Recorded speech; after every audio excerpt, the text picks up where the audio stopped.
You are listening to the podcast Aging Immaturely.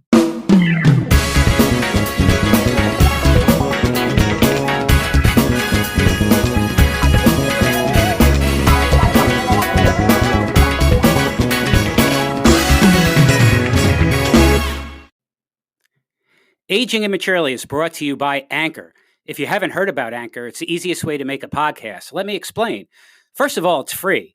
There's creation tools that allow you to record and edit your podcast right from your phone or computer. Anchor will distribute your podcast for you so it can be heard on Spotify, Apple Podcasts, and many more. You can make money from your podcast with no minimum listenership. It's everything you need to make a podcast in one place. Download the free Anchor app or go to anchor.fm to get started. Jeff, how you doing? Welcome to our first podcast of Aging Immaturely. Oh, how are you doing? I'm fantastic. I am fantastic. Between COVID and the mini hurricane we had yesterday, what could be better? I mean, it's definitely the apocalypse. Yeah, I think so. You have power? I got power back, and you don't have power. I had power at 11:15 last night, and it went off at 8:45 in the morning again. You had a little power. Little power. Not much, just a little. But the amazing thing is with technology, we could do a podcast with one person with no power because we are socially distancing. Yes, we are socially distancing. What are we about? Probably officially, 2 miles away from each other? Yes. So we're within that. We don't need to wear a mask. I'm alone. You're alone. Somewhat. Yep. So several batches of 6 feet. Yeah. So I want to get started, but before we get started, I got something to say. Really? Shit, piss, fuck, cunt, cocksucker, motherfucker, tits. That all? That's it. You know what those are? Those are the 7 dirty words. And so you got them all out there. Right now, George Carlin is smiling from the grave and giving me a big fuck you. That's all you can ask for. That's all, because you can't now. We are podcasting. We're not on real radio. So you can say that shit. But and I know this because I went to Syracuse. I actually graduated from Newhouse. And this is one of the things we learned, was you cannot say those words, on broadcast or television or radio. But because we're here, we can do it. So wait a minute. What year did you graduate? Long time ago. So does that officially or unofficially? I did graduate eventually. Okay, so you graduated. I did walk with my class. I walked with my class. I had some extra work to do, but I did graduate. So then basically what you learned is no longer relevant. Pretty much. I mean, we're living in a different era now. So, I mean, even back then, I mean, there was no internet. And, you only had one, there was no ESPN, the Ocho. You had one ESPN. And there was you had the Food Network, and that was it. You didn't have all this other shit going on. Weren't we talking about this with the computer labs? Oh, wow. Right. Nobody had it. You had a PC. Yeah, I had a PC on my desk. Freshman year, we bought the PC. And then I remember my printer broke. And the new printer 3 years later as a senior was not compatible with the PC that I had. No. So it was trashed. Yeah, you remember you used to go to the computer lab and everybody trying to do all the work. And then everybody was going out for a cigarette break and coming back. That was back in the day. I had a Brother word processor and Tetris was built into it. Wow, that was big. The graphics. I mean, we could do a whole show going back to 10-yard fight. We could. Remember that? You go up to the sidelines and you're gone. Bo Jackson, you couldn't stop Bo Jackson in that thing. Well, I remember. Do you remember Super Tecmo Bowl? Yes. That was great shit. That was great. I mean, now it's too realistic. That's why kids don't go outside. It's just too good. Our stuff was so bad that it made you want to go out and actually play outside. Yeah, I think it was always the Giants versus San Francisco in the championship game, no matter what the season was. Well, we were good. The Giants were good back then. That was good football. That's when they won the Super Bowl. Yes. What was that? 90? 85, 86? Well, there was 85, 86, and then 90. And then we made that miracle run, and that was it. That was it for Kerry Collins. And then the Eli Manning era started. Yeah. Those were the good old days before the COVID. Yeah, when people stayed on teams for a little bit longer than 5 minutes. Well, it's all about the dollars. You see, it's all about the dollar. Everybody wants their freedom, and it's all about the dollars now. That's the problem. And it was before the COVID. I was in the car for like 5 minutes the other day because that's all that I'm ever in the car for anymore. And I heard It's unfortunate. a news report, a sports report, and they were talking about baseball and basketball at the same time.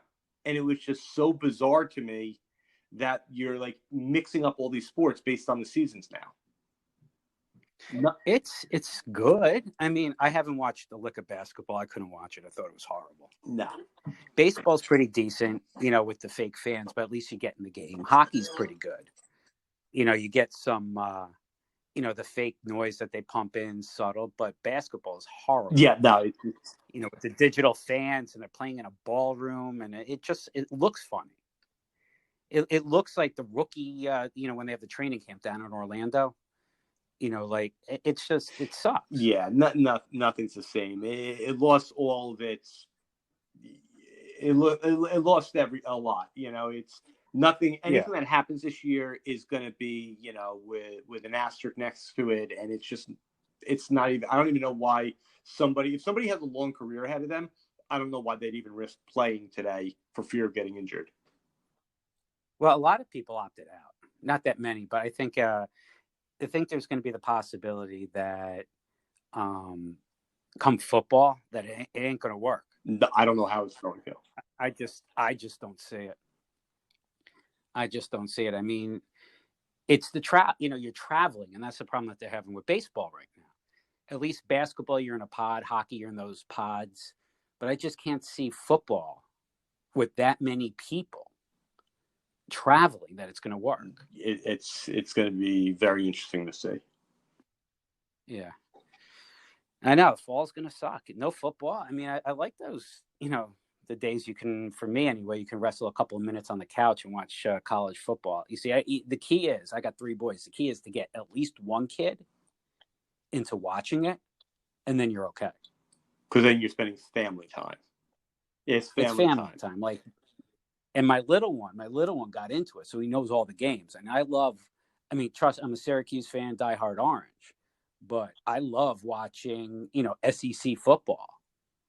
Saturday afternoon, 3:30. You get the SEC game, you get the Saturday night game, because we ain't going anywhere. No. I got to tell you, no, we ain't going to a restaurant anytime soon. That's not happening. We did like a week ago, and I think we're going out for our anniversary next week, but we had to make sure that the tables where we're going are far enough You're apart. Not doing that parking lot tent thing, are you? Were you like, I did once. That's I horrible. did once to a restaurant. We were with another couple. The food was really good, but you're still in a fucking parking lot. And it was like 90 degrees. You're still in a fucking There's nothing like having a really good chicken parm in 100-degree heat under a tent while Suburbans are driving past you at 90 miles an hour. Yeah, but I mean, did you ever live in the city? No. Okay. I used to live in Manhattan. We used to, Upper East Side. You used to sit outside. And you used to breathe in all the fumes from the cars with people walking around, sneezing as you're eating dinner, next to the thing. Dogs coming over and pissing or taking a shit while you're having dinner. What's the difference?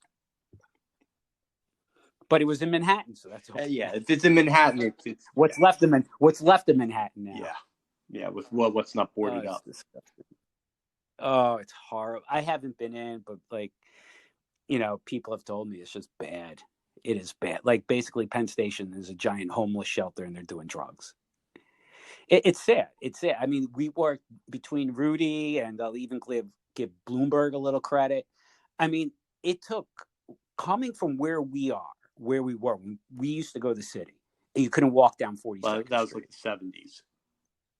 Right. But to where you are now, it's horrible. Yeah, it's crazy. And it's changed back. fast. It's back. People are saying it's like being in the 70s. Yeah. You It's think it's going to come back? It'll come back. I think eventually it'll come back. but it's going to take time. You're going to have to put work into it again. It wasn't easy to do in the first place. It took so much time, and getting to where you had New York City from where you were in the 70s and 80s to where it was in the 90s got better. And then, it's boomed. It's really boomed. And it's sad because, just the real estate values alone, companies that are there, you could walk down the street and not have to worry about anything. And now you can't do that. Yeah, we probably are looking at another 5 to 6 months before anything starts to stabilize. And then you have to see where it goes from there, because a lot of these companies, I don't think, want to keep paying for real estate when they realize that people can work from home and not have to pay for that person's office space. Well, I don't think that's going to be a permanent thing. I think it's just the rhetoric now because of the COVID. But I think eventually it's going to come back. I think, it's all political. To me, a lot of it's political. You can't run a company with 10,000 employees in 10,000 different places. I just don't think it's going to work. Well, in a point, in some ways, it already does. You have certain departments overseas, cross country, and it works. Well, that's different. That's still different. It depends what kind of work I think you do. I think that has a lot to do with it. What I do, I'm a hands-on guy. You can be there. We're an essential business, thank God. And it's been a wild ride. Let me tell you, my first impression that I knew we were in trouble was during the impeachment hearing. When I watched that, now I had interest in watching that. As I said, I was a journalism student. So back in the day when you learned how to be a journalist, and you actually had to have sources for what you said on television or radio and back it up instead of the shit that's now. So we studied, we were studying Watergate, Woodward and Bernstein, all the presidents met. And so I had interest in when he was impeached. I had interest in it because I had studied it in school. This was the third time in history that this is happening. And I wanted to see, what was going on, what was going to happen. And I expected this thing. And what a fucking shit show it was. Just people yelling, did you say that? I don't remember that. Did you say that? I want my time back. Did you say that? You're alive. The shit that went on, and I'm not for either side on this, but when I saw what was going on, it's just like, if we hit something major, we're fucked. We are fucked. Like, these are the people that are running this country, making decisions for us. And I really had no confidence. Absolutely no confidence. So then, we go down. My first experience with the COVID. The COVID. Just like, Trump says China, or the China disease. I like to call it the COVID. So we're in Disney in February. We have to go down to Disney in February. We go down in Florida. We go to Disney President's Day weekend. My son is playing band down Main Street, USA. This is big time. You've watched. Come on, how many times have you watched it on TV? And, and now my son, very proud. So we get there and it's fucking 90 degrees. And it is disgusting. Happiest place on earth, my ass. Disney should be burned to the fucking ground. Do they still serve those turkey legs in like 90-degree heat? Yeah. Who thought that would be a good idea? You couldn't even get near a turkey leg. You couldn't get near water. It was so busy. It was ridiculous. And then we find out, thank God we didn't take my other two kids. Did you know that people like 6 months before put in reservations to wait online? I had no idea. It took us an hour just to get into the park because we didn't have tickets. We figured you walk up, whatever. It's President's Day weekend. It was a fucking mob scene. So my wife, we fly on the plane, and my wife is very neurotic, but, her neuroses actually leads to some good decisions. And I'll give her credit. So we're masking up on the plane. And this is back in February. So we get there, we're walking around, place is packed, and all of a sudden, all you do is see Chinese people with the mask on. So it's freaking you out. So if there was ever a COVID convention, that was it. And we're in the middle of it. People sweating next to each other. I mean, disgusting. And that was our first brush with this thing. And then it exploded after that. And I got to tell you, thank God, I won't say thank God, but I'm in an essential business. So I'm going to work the whole time. But it got scary because I'm driving to work, which when I go to work, there's, it was the middle of the night. There's nobody out anyway. But coming home, it was first 25% of the people, then 50% of the people, then every other day. And then boom, shut down. Right. And I'm still going in. I'm driving back home. Usually, it could take me anywhere from an hour to hour and a half to get home in traffic. 35 minutes. Okay. 35 minutes, not a person on the road. It was scary.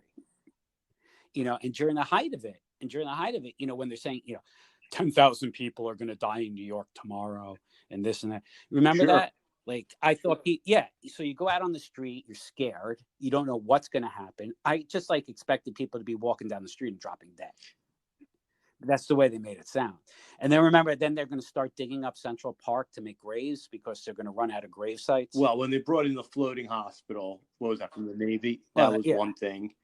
And then when they shut down the Javits Center to make that into a makeshift hospital.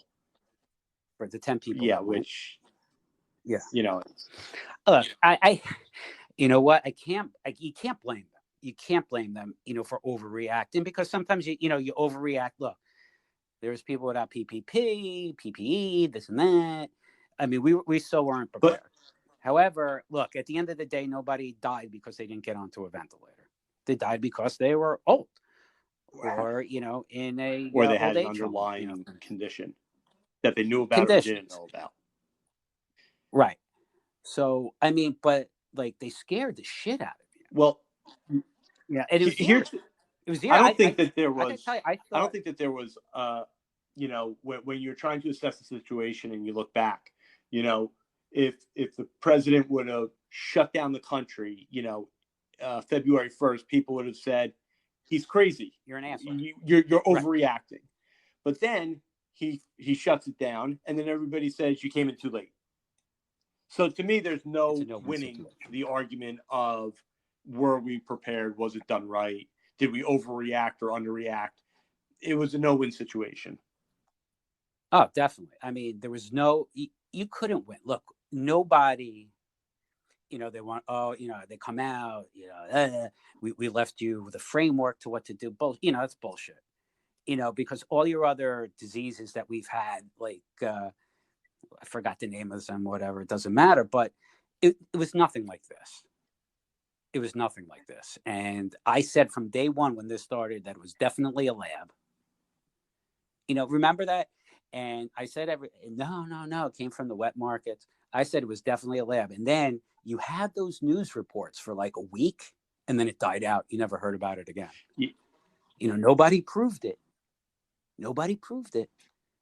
But it was out there, and then boom, shut down. The media definitely controls the pace at which the news comes out at, whether it's factual or not.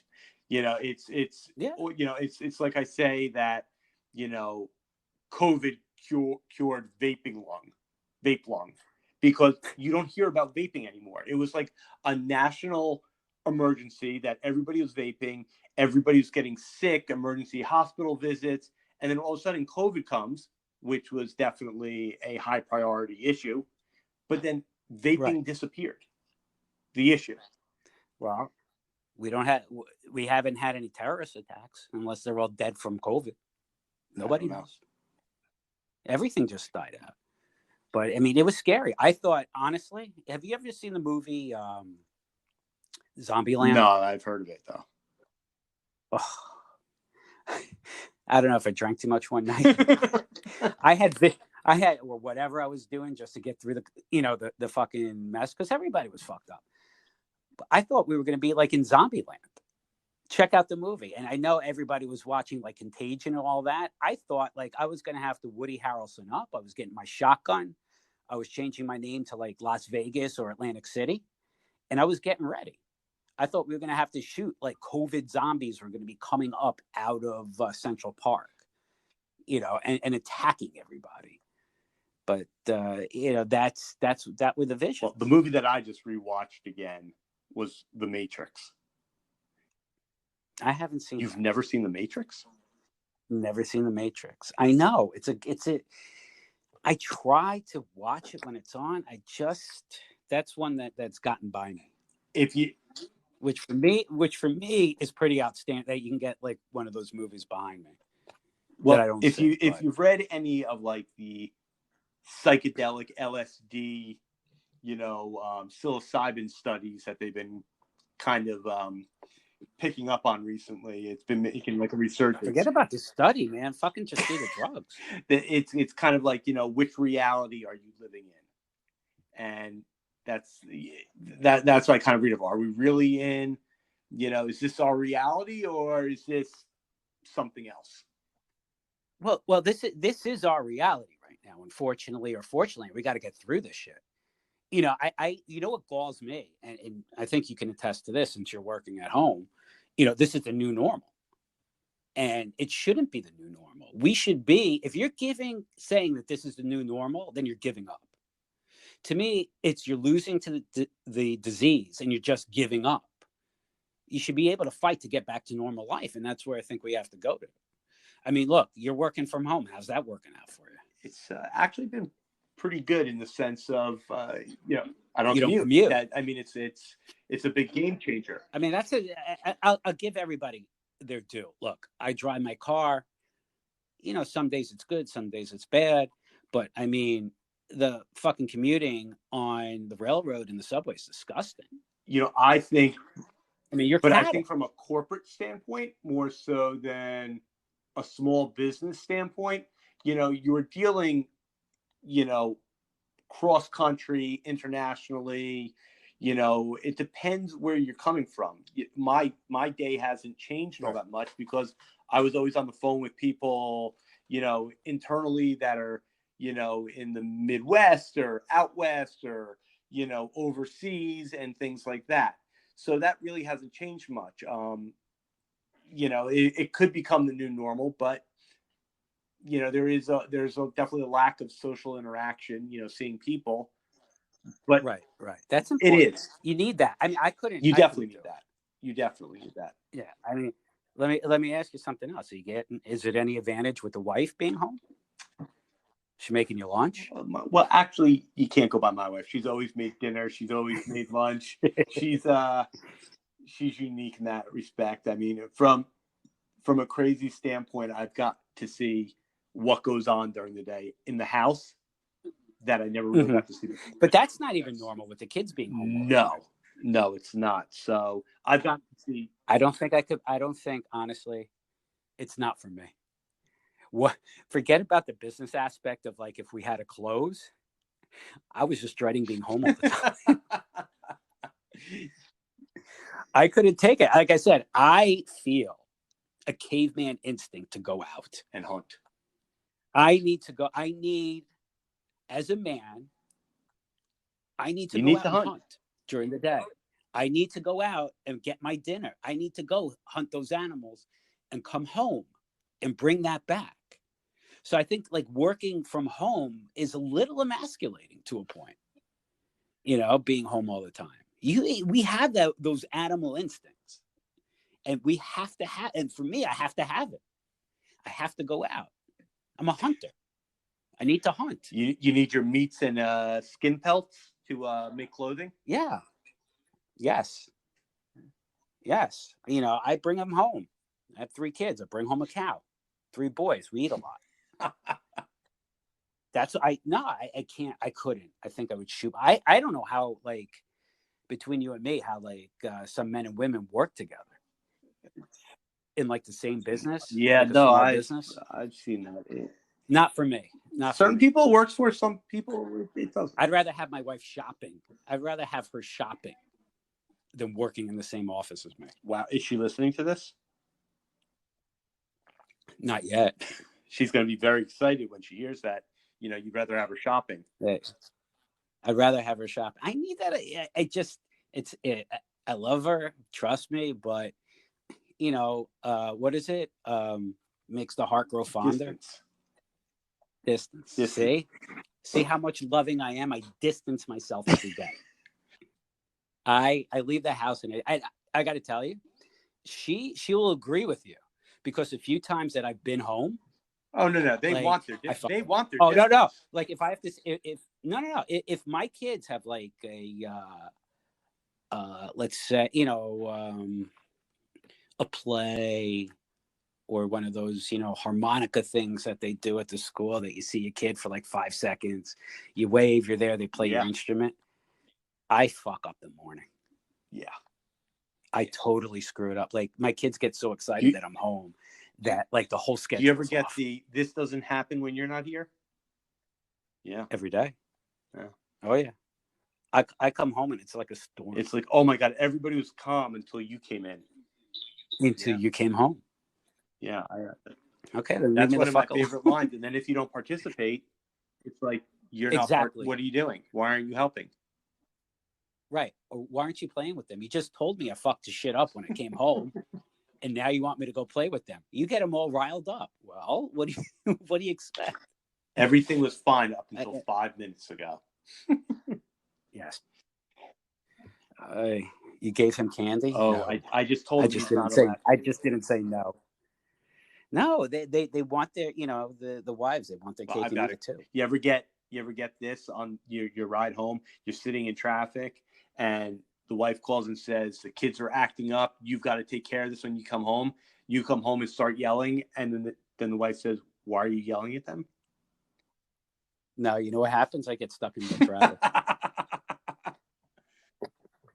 I told you, I was coming home from COVID. It was too short for me. A 35-minute drive, an extra 10 minutes driving around. It was just too short. I was missing traffic at that point. But going back, but seriously, like going back to like getting to normal, today was like a freaking disaster because there was an accident, but I was actually missing like traffic. It was just not feeling normal coming back as much as the times that like, oh, this sucks. And it's an hour and a half drive home, to go 20 miles. But like, I missed being normal, feeling normal. To that to me, it was feeling normal, sitting in traffic. Yeah, it's amazing your level of discomfort you get from not having those issues that you say every day. Oh, the traffic, this is horrible. The train's too crowded. I just want to get home. And then all of a sudden it's not there. And you're like, what's going on? Right. It's just not feeling normal. But I got to tell you, one of the best parts about COVID now, you don't have to shake anybody's hand. I love that. It's one of my favorite parts. And the kiss hello is out. Done. So much easier. Not gonna miss that, because I never know when to do it. Now a good wave is perfect. That's all you need. But now, that's all. Hey, how you do? Or nod. Nod works. You don't even have to smile anymore. You're wearing a mask because of the fucking mask. Yeah, it's great. But don't you not like? I don't ever know like who, wife or somebody I'm on that kiss hello basis. Nobody. That's it. Done. Right. I know it's done, but like before it was awkward. The cross room wave. It's not insulting not to go over anymore. You're being polite. Right.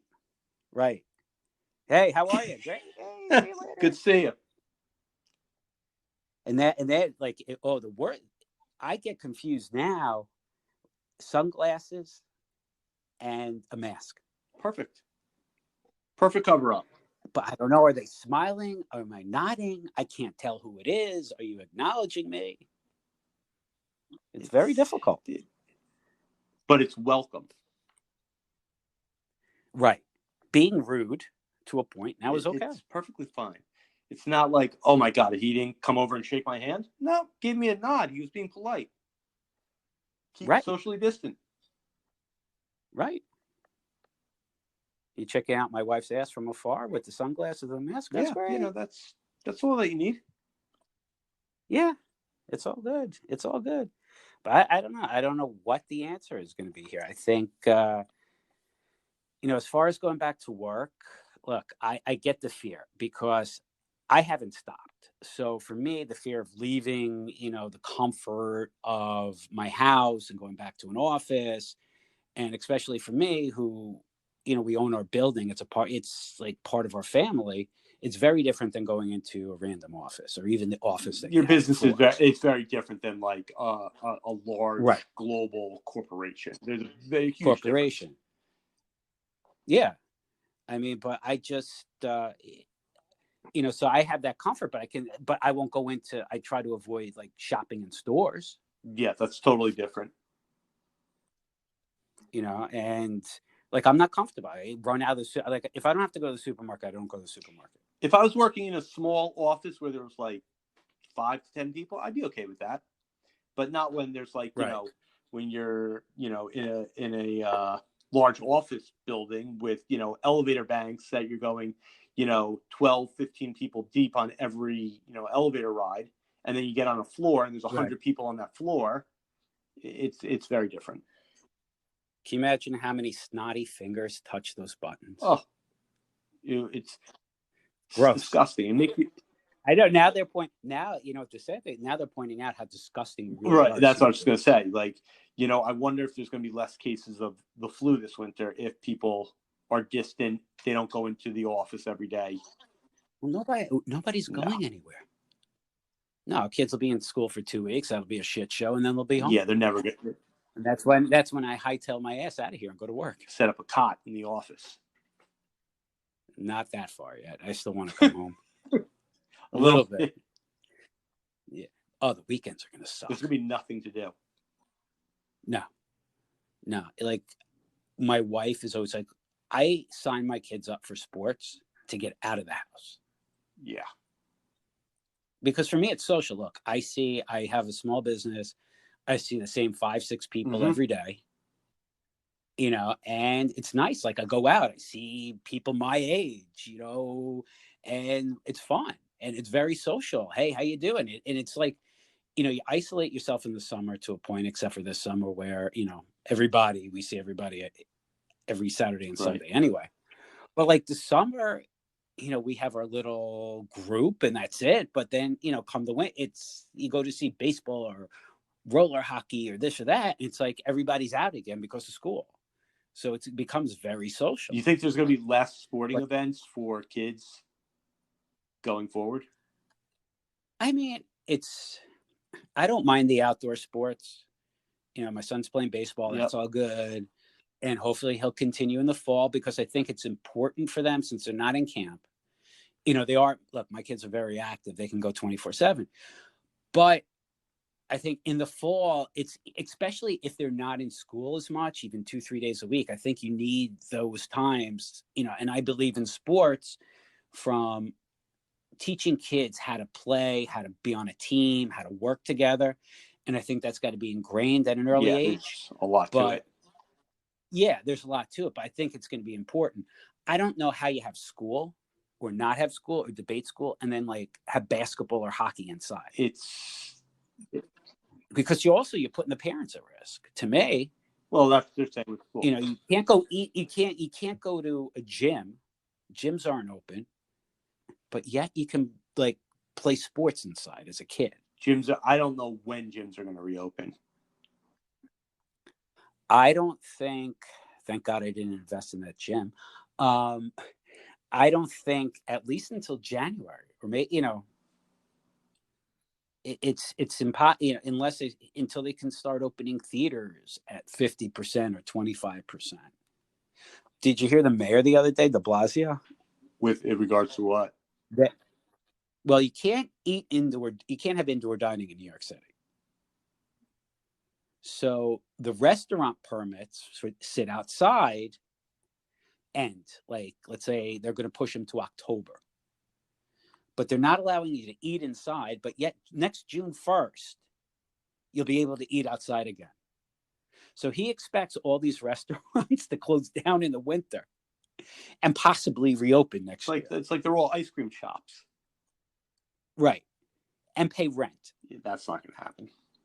No. You can't go 6-7 months without business. No, it's impossible. Yeah, the fucking rats are eating each other in New York City. That's a good thing, isn't it? It's crazy. Isn't that a good thing? I mean, I think it, destroys the ecosystem to a point. I mean, look, I have 2 cats that live in the yard next door, to my shop where I park my trucks. I mean, they hunt. I've seen some National Geographic shit going on. No, they go after the rats. It's insane. But yeah, it's they're cannibals. They'll eat anything. I think there's enough rats. I hate to see rats in New York City become extinct. Whoever thought? Yeah, could you imagine if that day came? You actually went to the subway and didn't see a rat? And didn't see a rat running down the track? Not just a rat, but like a sizable rat. Oh, you could put a saddle on them.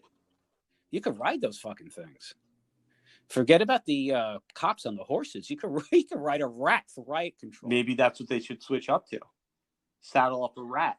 Yeah, I think right. Well, they're cutting the budget anyway. Well, there was always that whole thing with the horses in the winter. It was being cruel to them. So why not saddle up a rat in the winter? Well, also, it's cheaper. It's cheaper to find a rat because they cut $1 billion or whatever out of the New York City police budget. So you could put them on the rats instead. That might be a good idea. I think we're solving a lot of the city's problems right now. You see, that's what you need. You need thought, not like the fucking moron that's there now. As they call him, the dope from Park Slope. It's amazing the work that was done and how this moron just destroyed it.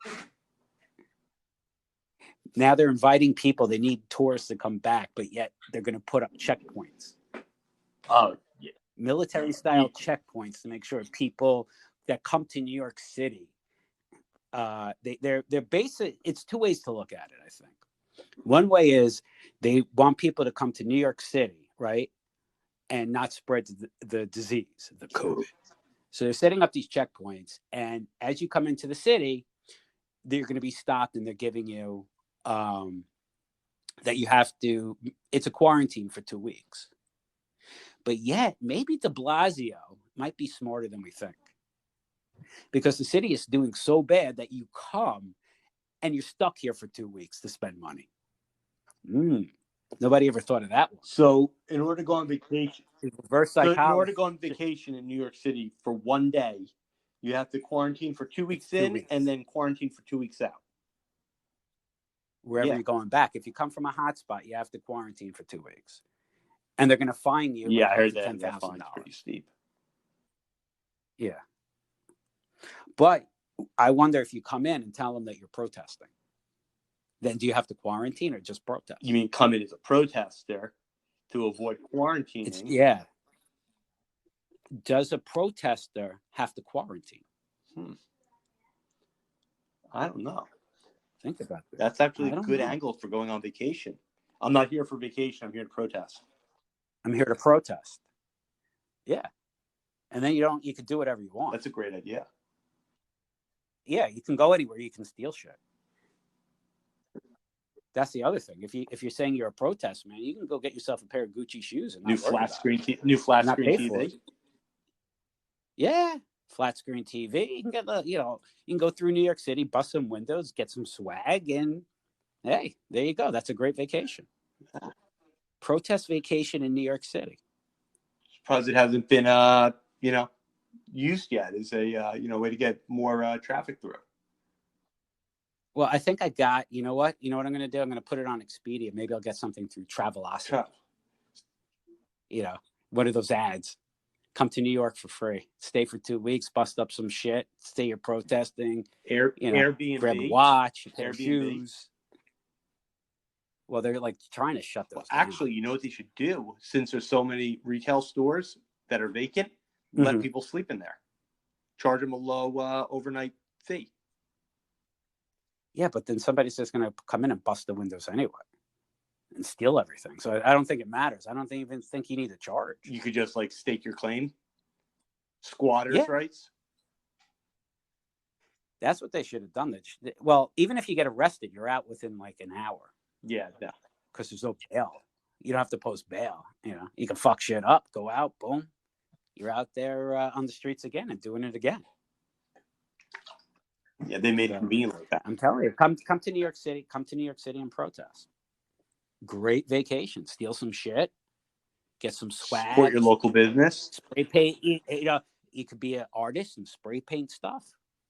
Not get in trouble. And if you get arrested, it doesn't matter because you're out within a couple of hours anyway. It's a very cultural experience. Right. And shootings are way up. Bring your gun. It's kind of, it's like a safari. It's almost like a safari. Go shoot some people. That's what it's coming down to. Come to New York City. Shoot some people. It doesn't matter. It's anarchy.